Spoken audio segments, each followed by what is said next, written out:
shot by an intruder as she got ready for work. It was absolutely terrifying. I don't think I've ever been as frightened in my life. The technology being used to help solve a little boy's murder. The officers are almost able to actually feel as if they were there in 1994. And following the Paris attacks, how prepared are Britain's police?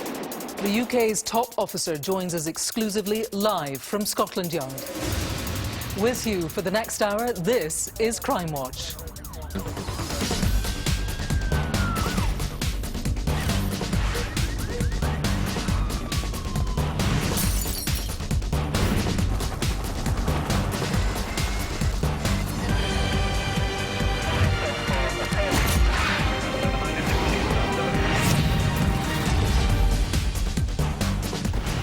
Good evening and welcome to this month's Crime Watch. We're back live for the next 60 minutes with the latest crime investigations, news and appeals.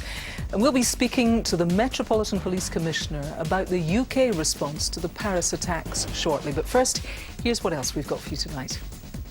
Take a sneak peek at our latest batch of wanted faces. Full details later, but the phone lines are already open. So get dialing if you know where they are. Plus, do you remember the horrific rape of a woman waiting at a bus stop in Leeds? We will have the inside story of how the suspect was tracked 1,000 miles across Europe and brought to justice. We had a dangerous sexual predator somewhere out there. It literally, for me, felt like, I was searching for that needle in a haystack. Well, we begin tonight with the unusual and really terrifying attack on a woman in Basildon in Essex. Susan was getting ready for work on a normal Wednesday morning back in July when she walked into her living room to find a stranger standing there. What happens next beggars belief. I didn't realise how much I appreciated my eyesight. I wake up and I can't believe it's happened. My sight is never going to be like it was. He's just completely, changed my life.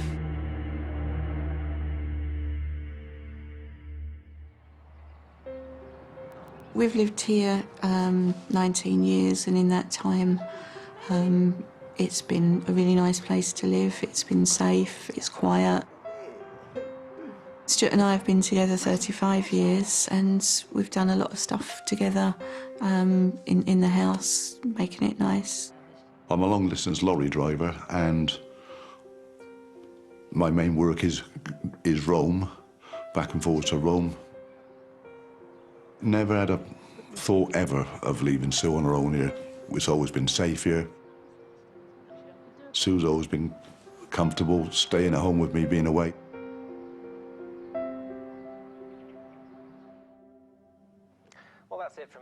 Stuart had gone to Italy on the Monday evening.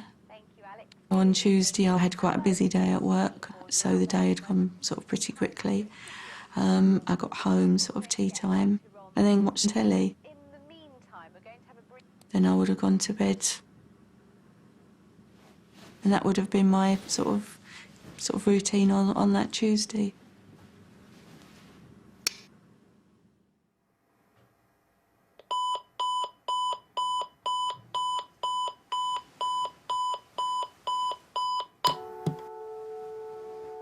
I got up as normal. I drew the curtains. It was pretty quiet out on the street. It was a lovely day. I'd come through, I'd open the patio doors, let Maisie out. It was bin day, so I got the black bags and I put those just outside the big gate.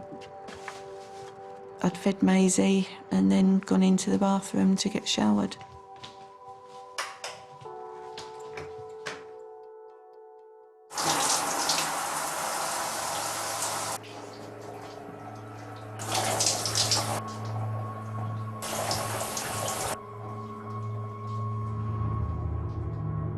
I was washing my hair and I was just thinking through what I was going to do that day, what I'd got on at work.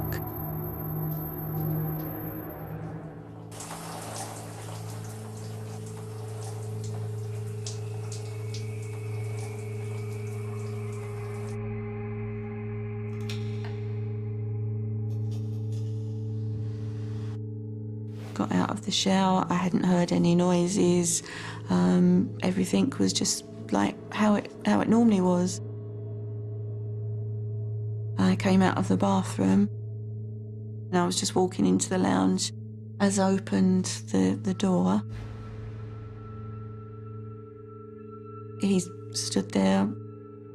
I just looked at him. He just went to me, shh, like that.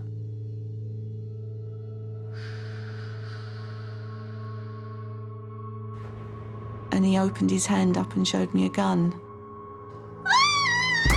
As I screamed, he punched me in the mouth.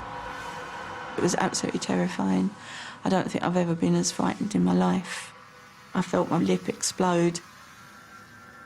Get down! And as I got down, he shot me. He just said, stay there, and I heard footsteps. And then I thought I heard the front door go. And I just laid there and my heart was just pounding. I could feel something running down my cheek and I couldn't see out of that eye. I was just panicking. I just thought, oh my God, what if, what's going to happen? And I just thought, I can't stay here. I've got to get help. And I got up. I knew I couldn't see out of one eye. It was just black. I just ran next door and I just was banging on their door as loudly as I could until the door was opened. Ambulance emergency, tell me exactly what's happened. Someone's just been shot, Testing Drive. Someone's been shot? Yep, in the eye. I got the call from Sue's brother telling me, or trying to explain to me exactly what had happened. I just couldn't believe what he told me. I just felt physically sick. I don't remember driving for the last 20 minutes. I just felt delirious. I couldn't think straight. I knew I had to get home. The doctors have said it's never going to be like it was before. I'm so scared that anything could happen to my other eye and then I wouldn't be able to see, and that does frighten me, the thought of not being able to see at all. Sue's constantly reminded of every day of the week. Every time she looks in the mirror, it never goes away.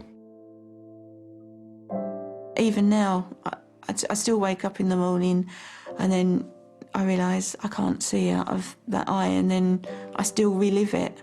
It's probably the last thing I think about before I go to sleep and the first thing I think about when I get up in the morning. Everything's just completely different.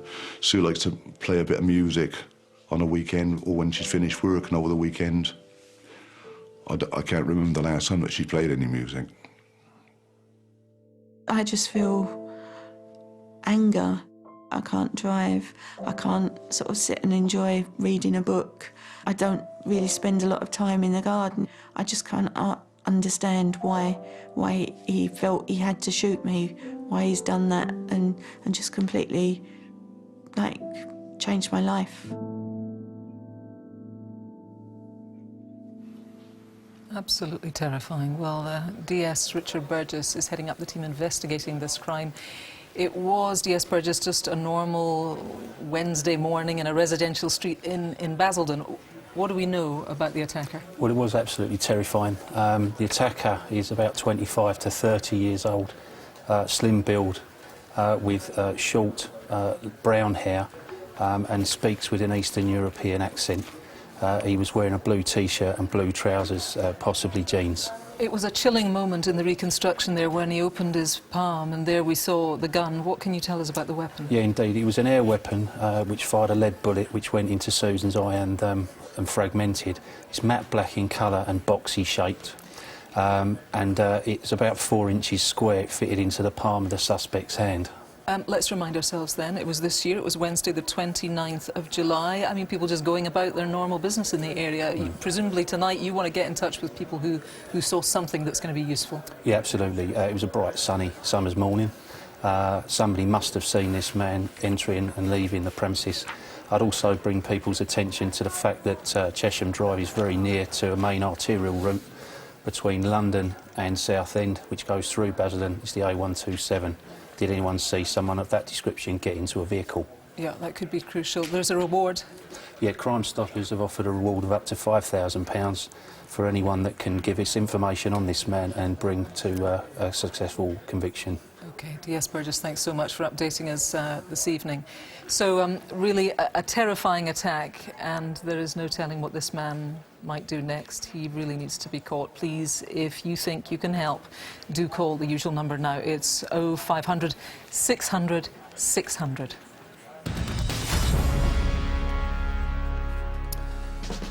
Well, there is, of course, one news story dominating the headlines at the moment. Friday's terror attacks in Paris have stunned the world. The latest death toll is 129, with over 200 critically injured, 40 of them in a serious condition.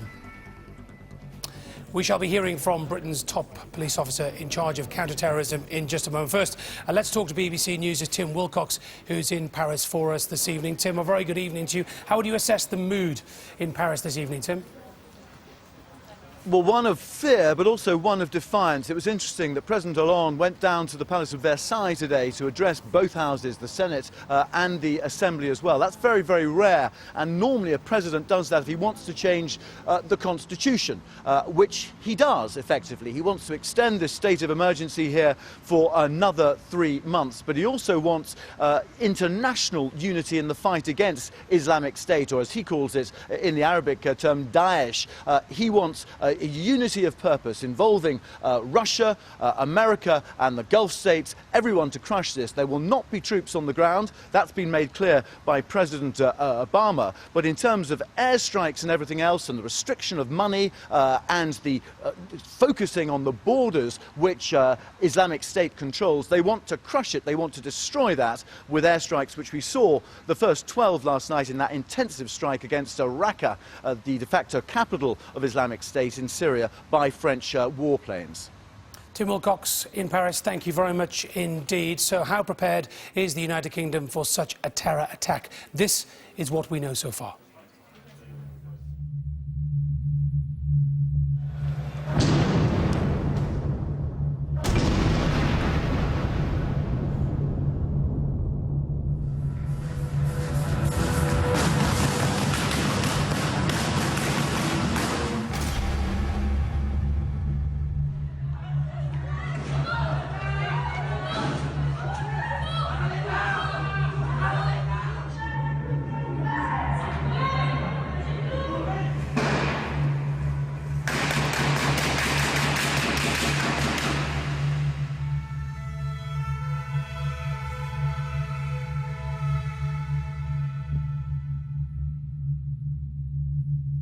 C'est un acte de guerre.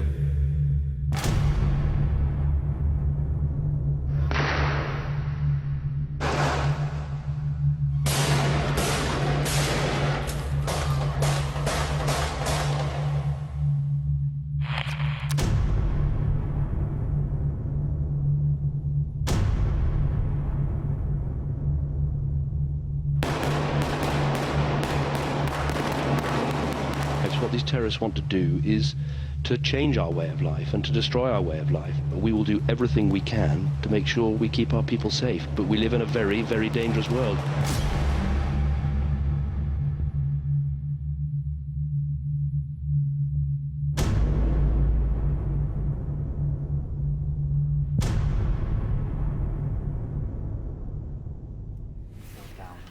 Well, giving his first live interview following Friday's attacks now is the Metropolitan Police Commissioner, Sir Bernard Hogan-Howe. We thank you very much for taking the time to join us this evening. What changes have been made in Britain's major cities to our policing since the Paris attacks on Friday night? Well, first of all, one thing we haven't changed, Kirsty, is that we've continued to work with our communities. Our community policing is out there. We're making sure that we are looking after all our community. There's a grave danger that people try and divide off our minorities and try and drive wedges there. We're not determined that won't happen.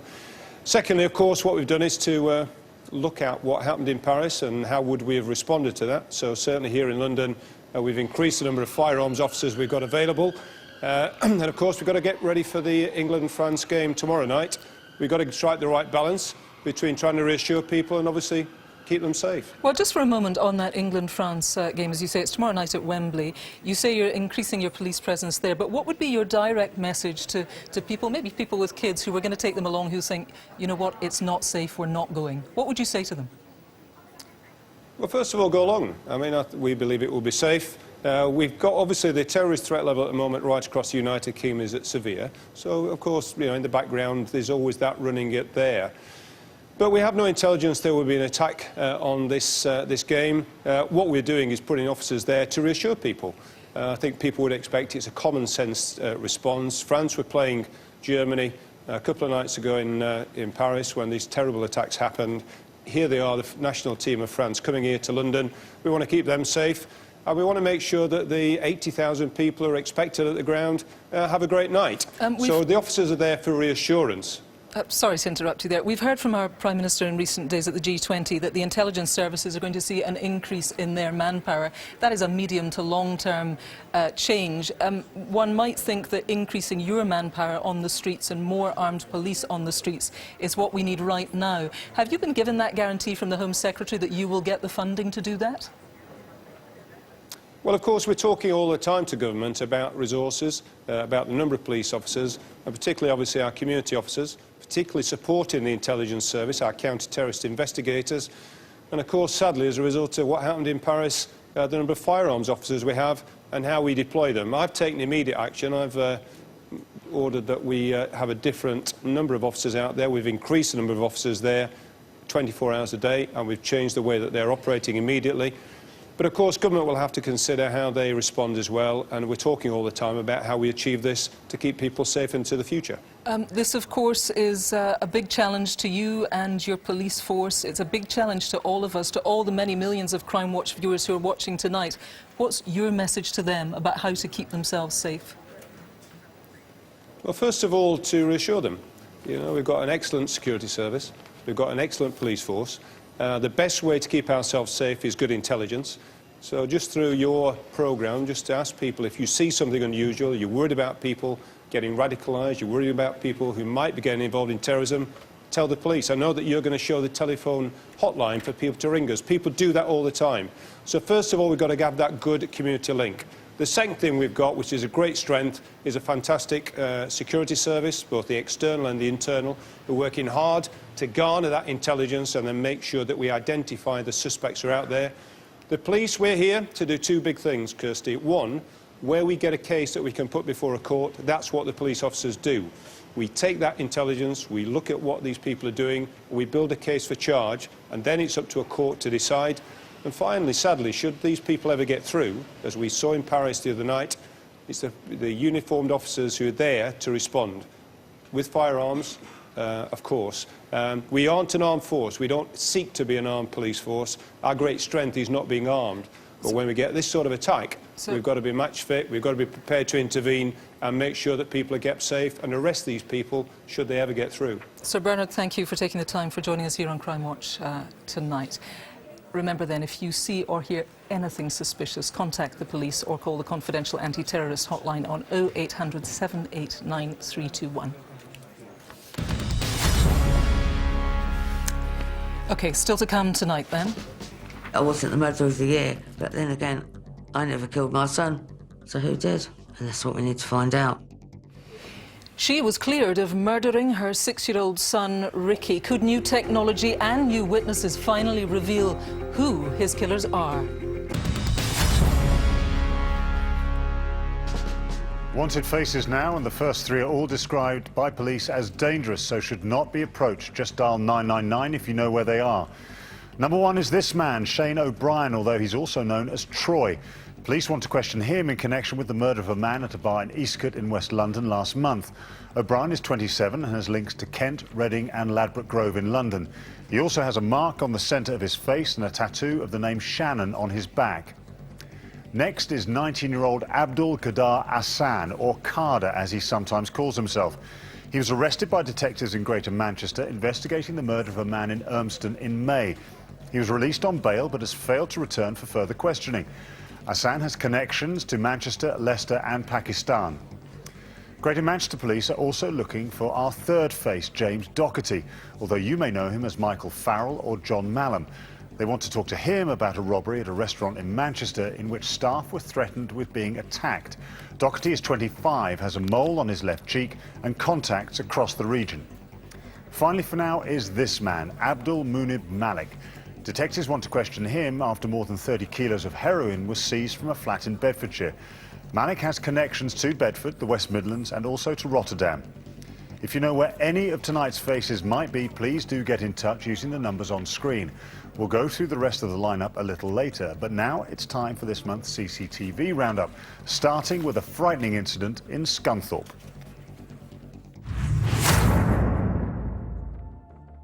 The early hours of a Sunday morning in Scunthorpe town centre, and this young woman is making her way home. As she passes a bus stop, she catches the attention of a man, and he starts to follow her. Worried, she quickens her walk, but he stays close behind. Desperate to shake him off, she sits on a wall, waiting for him to pass. As she carries on, she thinks he's still nearby, so hides in a garden. But he spots her and follows her. The woman says he then sexually assaults her.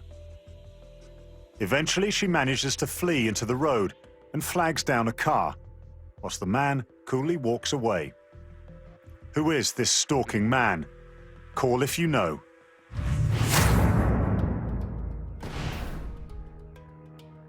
This shopkeeper's working one Thursday evening in September, totally unaware of what's about to happen. Suddenly, 3 men burst into the shop. One points what looks like a gun to his head and demands money, whilst another waves what police believe is a machete.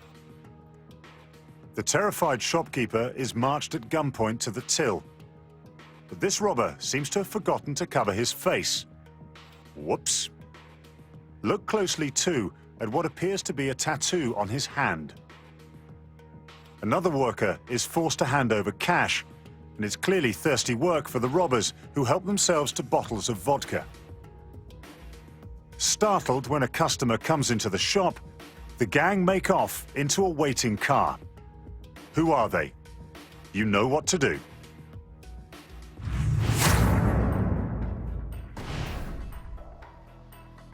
Now, watch carefully as this man walks up to a foreign currency counter at a travel agent's in North London.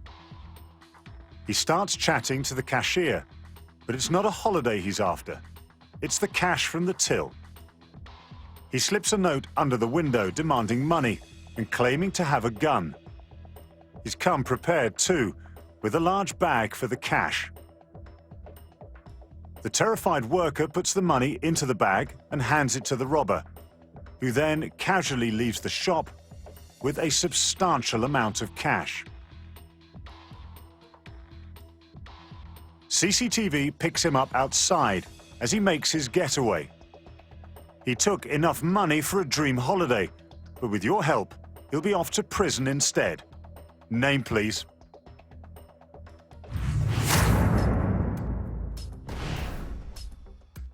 This vulnerable woman is withdrawing cash from a bank in Grimsby on a Tuesday in June this year. Later, she realizes her bank card is missing. 2 women are caught on CCTV in the same bank less than an hour later. They go to the cashier, and one uses what police believe is the woman's card to withdraw £1,000 from her bank account. The pair can be seen later that same day shopping in Hull, again with the missing card. They spend almost £180 in this shop before carrying their bags to another store. Here, more than £250 is spent on clothes. But still not content with their loot, here they are pushing a trolley out of a supermarket, having just used the card again. In total, almost £3,000 was taken from the woman's bank account. Who are these shameful shopaholics? You can take another look at tonight's faces and CCTV by pressing the red button on your remote. And of course, it's all on the website. Call and text the numbers on screen if you can help. Now, the murder of a child must surely be the most distressing of all crimes. Well, this little boy here is Ricky Neve. He was just 6 years old when he was found dead in woodland near his home in Peterborough.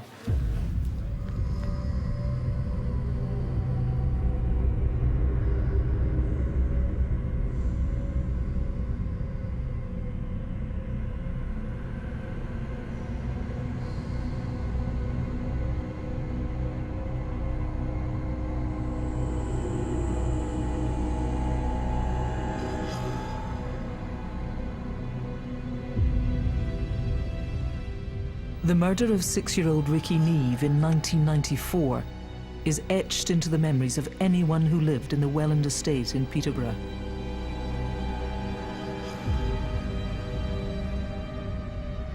Ricky was found in woodland. He was naked. He had been strangled.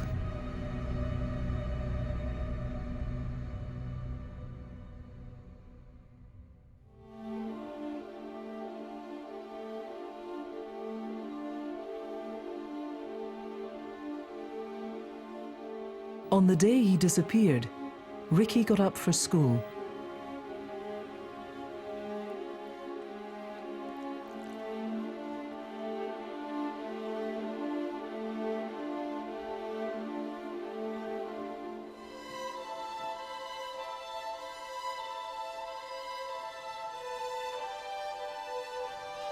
He was seen near his home along Red Mile Walk, but he never made it to class. Instead, he spent the day hanging around the estate.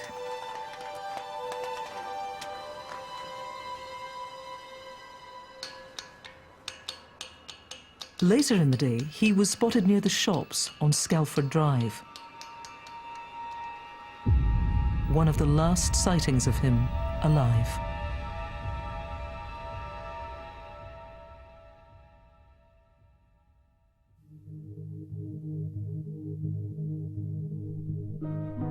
His body was discovered the following morning. The whole of Peterborough felt the effects of Ricky's death. You can imagine that parents would have been extremely worried and concerned at the death of a 6-year-old boy. The impact on the estate was absolutely massive. The case sparked further turmoil when Ricky's mother, Ruth Neve, was charged with killing her son. She was also accused of cruelty to all 4 of her children. She admitted charges of child neglect and was jailed for 7 years, but was found not guilty of murdering Ricky. I wasn't the murderer of the year, but then again, I never killed my son. So who did? And that's what we need to find out.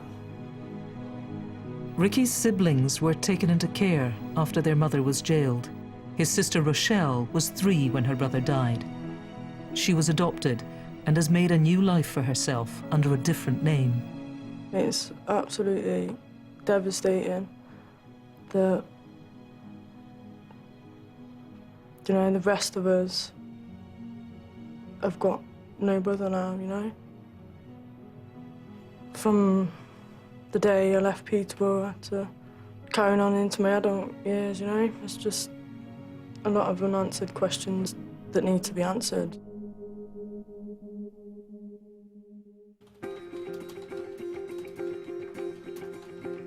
Earlier this year, after reviewing the evidence, Cambridgeshire Police decided to reopen the case. It became clear to us that with modern-day processes, modern-day methods of investigation, it gave us opportunity to look at the case with a fresh pair of eyes. And that's exactly what we've done. Part of the new investigation involves using cutting-edge technology to recreate the crime scene as it was back then. So you set up the equipment much like you would a camera. And the laser emits from the scanner in a vertical arc, and then the head unit rotates 360 degrees. So you're collecting a dome of information. These measurements are accurate within millimetres. We're gathering millions of these to record and digitise an environment. We've used original video footage, original photographs. We've combined them with the 3D technology that we have. And the officers are almost able to actually stand in the street and feel as if they were there in 1994.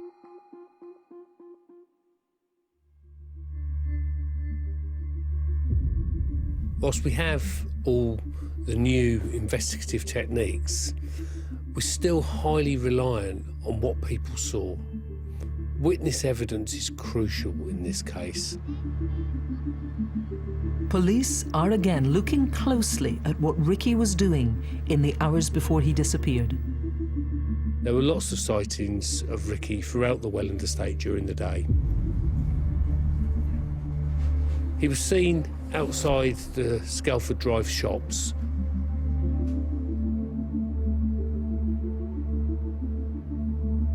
We have a sighting of Ricky leaving the shops with two teenage boys heading towards Beaver Way. We really need to know where Ricky went after that. We've already had people come forward who didn't speak to us in 1994. A man who was travelling down Beaver Way towards Eye Road and the wooded copse where Ricky was later found.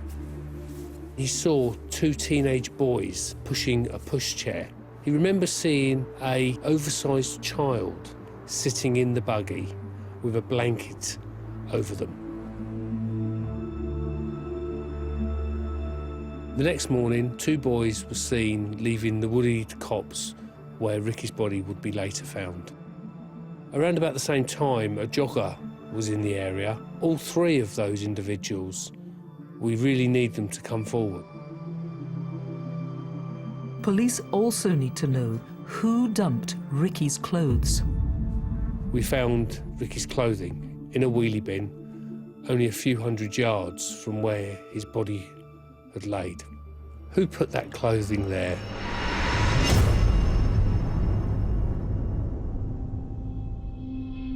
"21 years have gone by, and still no one has been convicted for this 6-year-old boy's murder." To think that someone's took my brother away, you know, part of my family, and still walking around and living a life is unbelievable. Well, if anybody's got information, they need to come forward. For Ricky's sake more than anything. If he was alive now, we'd more than likely be, you know, really best friends. I think we really would. Just a bit of me died, you know, when he died.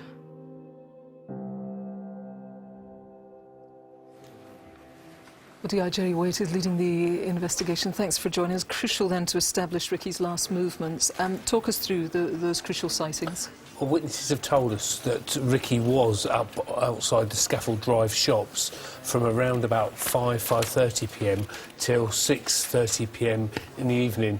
You can see here, this is where the Scaffold Drive shops are, and he was seen to walk away from there with two teenage boys. And another known sighting was? There's a further sighting that's of interest to us of two teenage boys pushing a pushchair in Beaver Way between 10 and 10:30 p.m. and in that buggy was an oversized child who was covered with a blanket of some description. Yeah, that's an unusual thing to see.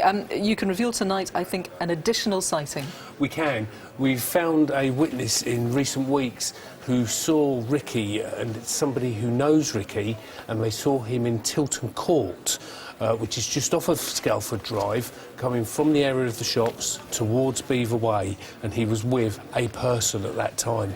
Now, the couple of boys that were seen near the woods that may be of interest, you've got artist impression. Just briefly take us through those descriptions. We have. There was two young men seen coming out of the woods at about 6:30 a.m. in the morning, both 16 to 17 years old. One of them was lanky, tall, about 6 foot. The other one was slightly shorter with spiky hair. The taller one was wearing a black Eclipse jacket. The smaller one was carrying a yellow bag. And just briefly, before we came on air, Jerry, you said there's been a very significant development in the last even week or so. There has. We've got some forensic material that we're really interested in, and we feel we could get a real positive lead from that. And we've also got a £10,000 reward being offered by Crime Stoppers. OK, for now, thank you very much indeed. That really is everything you need to know. 21 years is really too long to wait for justice for Ricky's sake. Please pick up the phone and call now if you can help. Let's just catch up now on what sort of calls are coming in so far. Here's DS Richard Burgess investigating that terrifying shooting in Basildon in Essex. The key news is that you've had some calls tonight, some crucial calls. Yeah, we've had a really good response. We've had a couple of names put up. What I need to know is where this fella is so we can go and make some inquiries in relation to that. And any significant developments on the gun? On the gun, nothing as yet, but we're hopeful we'll get some more calls. Detective, thank you very much. Lee, please keep calling. Now, earlier this year, on Tuesday the 3rd of February, father of 3, Redwan El Gadouni, was shot dead on his driveway in West London as he arrived home from work. The 38-year-old's young family were inside the house at the time. They heard his murder take place. So detectives believe that the gunman was a professional hitman, and DCI Noel McHugh is here to explain more. Thanks very much for joining us. Just talk us through what happened on that night, Noel. Redwan left work and travelled home to his home in Uxbridge, which is in West London. He arrived home at about 5 to 7. As he pulled onto the driveway, within seconds he was repeatedly shot at close range in what can only be described as a really well-planned murder. OK, so the guy who murdered him was a hitman. What about Redwan himself? Redwan had a criminal past. He had been released 7 months prior to his death for importation of drugs into the UK. Now, we believe that is possibly a line of inquiry, and he leaves behind a family that are absolutely devastated by his loss. Well, indeed, mentioning his family, let's hear now from Redwan's very distraught parents, who have spoken for the first time about what happened to their son.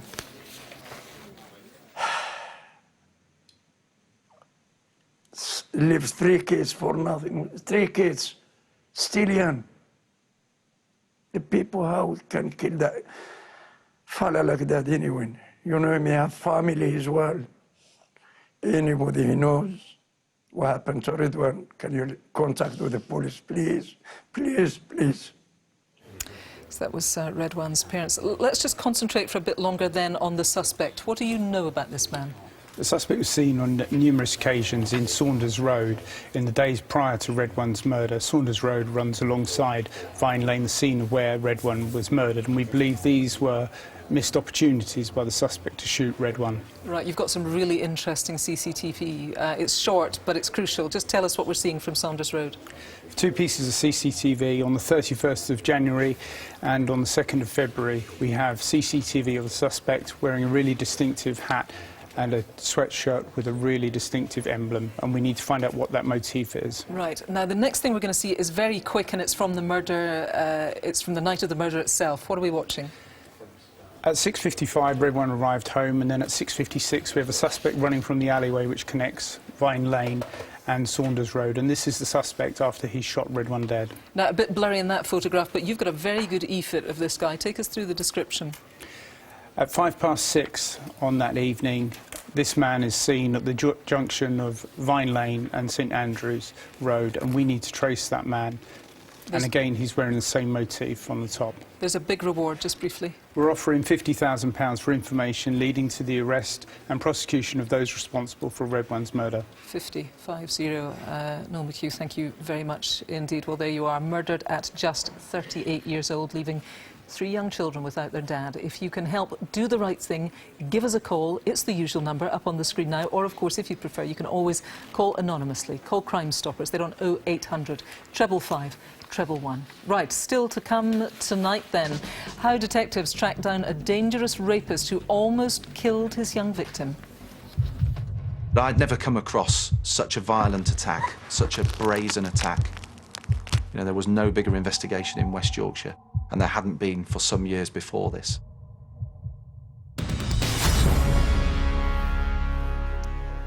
More faces first, starting with Adam Peter Day. Detectives in West Yorkshire and Norfolk want to talk to him about numerous offences relating to indecent images of children. Day was questioned about the allegations and released on police bail, but has since gone missing. He's 40 years old and described as quiet, often sleeping in tents and busking for money. Day has links to Brighton, Norfolk, Worcester, Leeds and London. Number 6 tonight is this man, Terence Andrew Earl.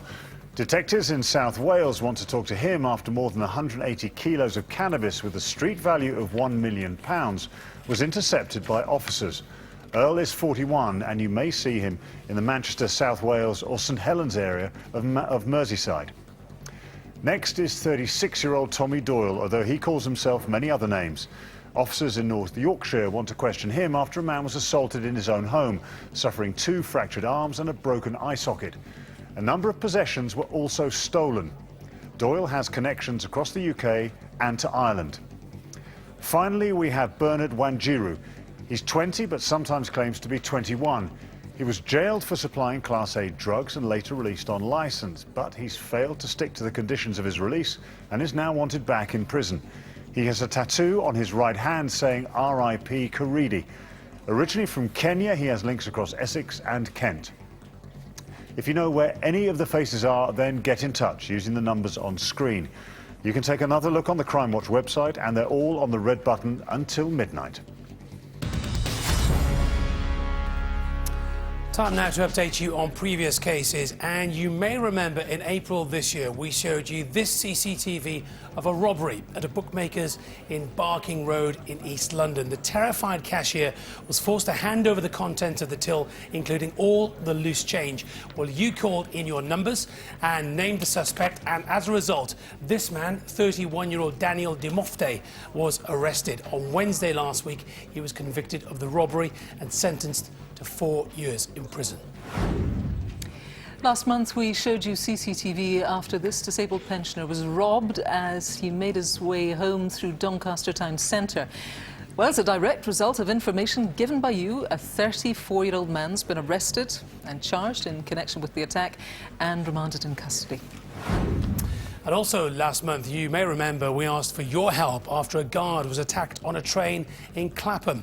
A number of you called in, and subsequently a 24-year-old was charged with actual bodily harm. He appeared in court last week where he pleaded guilty and will be sentenced at a later date. Thank you all very much indeed for those crucial calls. In April, we appealed for your help after a woman was snatched from a bus stop in Leeds, brutally raped and left for dead. Well, this is 22-year-old Zdenko Tuatak. He's the man responsible. Following the attack, he fled to his home country, Slovakia, to try to evade justice, but it wasn't far enough for a dedicated team of West Yorkshire detectives. Police are treating the rape of a teenager in Leeds as attempted murder. They search for a man they say is highly dangerous. Murder of a woman in Leeds have appealed to the community to put family loyalties aside to help. On Friday, the 6th of March, police in Leeds were called after a young woman was beaten, raped and left for dead in the front garden of a house in the Beeston area. The victim had been standing at the bus stop. She'd been approached by a man. He'd then picked her up, lifted her off the ground, taken her into the garden behind that high hedge, thrown her to the floor with such force that she sustained a very nasty injury to her hip and her pelvis,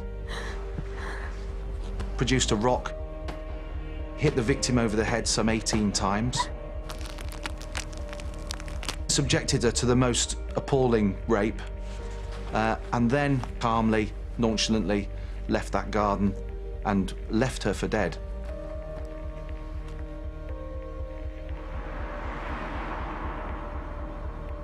What he did to me, he makes me feel disgusting.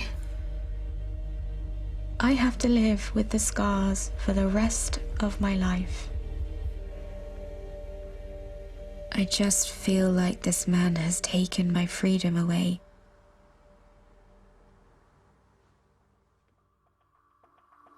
The investigation needed all the resources the force could muster.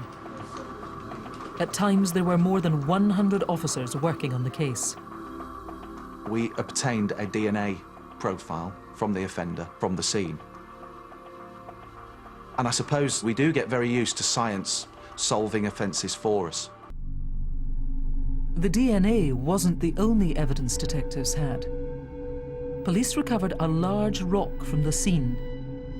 It had been used during the attack to bludgeon the victim around the head some 18 times. And that wasn't all. There was a CCTV camera that overlooked the scene, and of course the whole horrifying incident had been captured on camera.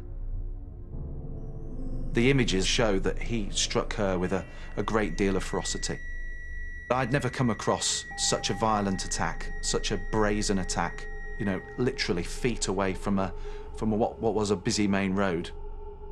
With these shocking images, detectives could now focus on trawling other cameras to help them build a profile of their attacker. What officers found was chilling. They soon discovered the young woman kidnapped at the bus stop was not the only one who'd been stalked that night. We got 2 calls quite quickly after that first weekend from 2 young women in particular who believed that they had actually been followed by the offender earlier on in the night. That directed our inquiries significantly because we then had 2 earlier sightings where we could actually home in on that CCTV. We found images of the offender, and it's those images that then became so kind of synonymous with the investigation, really, of our offender in that very distinctive green Puma hooded top. So again, all of this underlined to me just how dangerous an offender we were looking for, a man who was absolutely intent on committing a rape that night. With these new witnesses, detectives now had 2 accounts of what the attacker looked like. We actually formed a composite description from both EFITs, so we kind of morphed the 2 together. And actually, that EFIT, now knowing who the offender was, and that morphed EFIT image is a really, really strong likeness. We had the whole crime captured on CCTV. We had a DNA profile of the offender. And then we have an EFIT that is almost absolutely spot on for his image. And all the publicity that we put out there, we still did not have the offender's name. Police decided to make a nationwide appeal for the public's help on Crimewatch. I'm joined now by Detective Superintendent Nick Wallen. A vile and truly shocking case. I thought this offender had come from further afield, maybe another part of the UK, so it was kind of a no-brainer for me to contact Crimewatch and then to get the CCTV and all that information out there nationally. I'm showing you here. Okay. Despite generating leads, the programme didn't yield the result the police had hoped for. We had over 100 calls on the night, but again, ultimately, not that one golden nugget that we needed to identify him.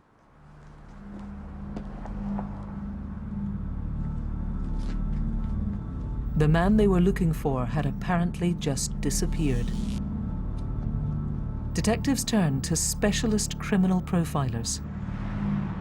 This is a very, very public location for the offence to take place. This suggested that he hadn't laid in wait to find a victim at this location. He had simply encountered a victim and taken advantage of the nearest potential location to commit the crime. So it did seem to be a slightly more opportunistic attack. The fact that a victim can be chosen almost at random, it's more likely that the geographic location will be related to that offender in some way, be close to where he lives or where he works or where his friends live or other people that he knows. The CCTV was really important in this case. The fact that we were able to track the offender from the city centre to the scene, we're then able to see how he approaches the scene, where he goes having committed the offence. That then helped me to make some inferences about where he may have been coming from, where he may have been going to. With this in mind, officers carried out a targeted DNA swabbing exercise, visiting addresses near the scene. They didn't know at the time how close they'd come to the man they were after. What's George, please? Could we come in and have a word with you, please? Yeah, sure. The gut feeling of the detective was, this guy looks very, very, very much like our rapist. The DNA came back as not being a match. The officer still had a bad feeling about him, but of course the DNA is so specific that it can't lie. I started to feel a little bit despondent at times, I have to say, because I had all the scientific work that was ongoing. I had profilers working for me, I had lots of staff, but not the offender's name. So we started to wonder, what is it that we can do here that we're not doing? And I always had the feeling that the offender had come from abroad. The detective's hunch was right. The manhunt was about to go international. I had gone to Interpol and asked them to launch that DNA profile far and wide, but the system is frustratingly slow. So myself and colleagues literally sat in my office and we said, right, if you were to come to Britain for a better life, where do you think you're most likely to have come from?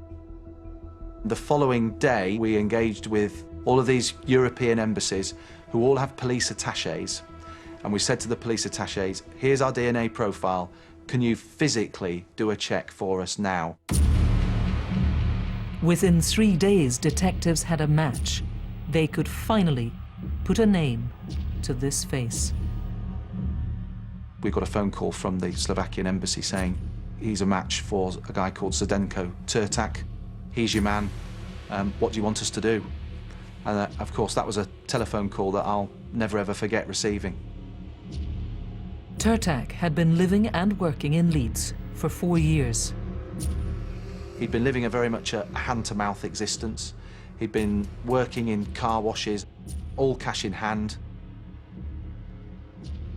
I assumed, wrongly, that the offender would have had a history of offending. But in this case, Zdenko Turtak had 2 or 3 convictions for minor theft offences in Slovakia and had absolutely no contact with the police in this country at all. Detectives established that he had been staying with his brother, the very man that had been under suspicion, but whose DNA didn't match. That piece of the jigsaw slotted in perfectly there because Zdenko Turtak was living no more than about 200 metres from where the offence took place. So the profiler was absolutely spot on, absolutely spot on. The problem was Turtak was no longer in the UK. He had fled back to Slovakia. We came really, really close, but of course, a miss is as good as a mile. The Slovakian police executed the warrant for us, successfully detained him, got him into custody. Officers highlight of the investigation, knowing that we actually had him now back within our jurisdiction, and then he can become part of the British judicial process. It felt like a weight had been lifted, not just from my shoulders, but from the investigation team's shoulders, that we had got our man and got him back. And to use a metaphor, I suppose it was like a dark cloud being lifted from the streets of Leeds, of her young life. So for us to actually reassure her and say to her, he is in a maximum security prison in the UK, and there is no prospect of him getting out for some years to come, that is a crumb of comfort, and that's really all it is for her. It's a crumb of comfort. You know, there was no bigger investigation in West Yorkshire, and there hadn't been for some years before this. And the message is, there is no hiding place. Ultimately, you know, he was miles away in a different part of Europe when we arrested him. But arrest him we did. Just a terrible case, but justice was served. If you've been a victim of crime, you can always call the victim support line, 0808 16 89 111. Right, just time now for a final check on your calls. Here's Martin. We've had some excellent calls tonight, so thank you very much indeed for that. Wanted face number 1 was Shane O'Brien, wanted in connection with murder. We've had some very good information come in on this. That is being chased up as we speak. Onto the CCTV we showed you. Remember that robbery at the Wood Green Travel Agents? The gentleman walking out with a carrier bag full of cash. We have a potential new lead on this one. Excellent, but do keep the information coming in. And the Grimsby card fraud, we have a name. possible names for the 2 suspects. Let's make sure we can give that vulnerable old lady some good news. OK, that's everything for now. Do remember to take a look at the Crimewatch website. It's got everything you've seen if you need another look, plus an appeal from Police Scotland to find a sex offender they're looking for in the Edinburgh area. You can also have another look at our wanted faces and CCTV. That's on the red button, and it's available until midnight.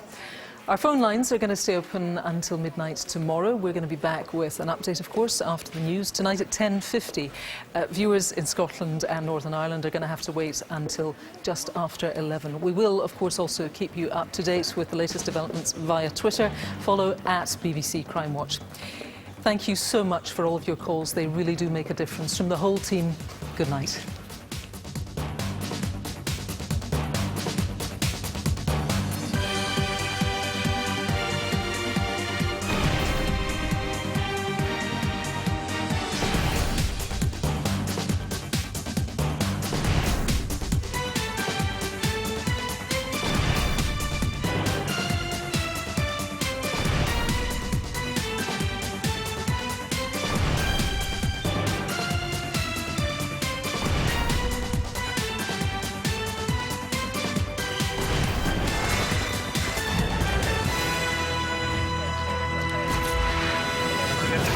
Done.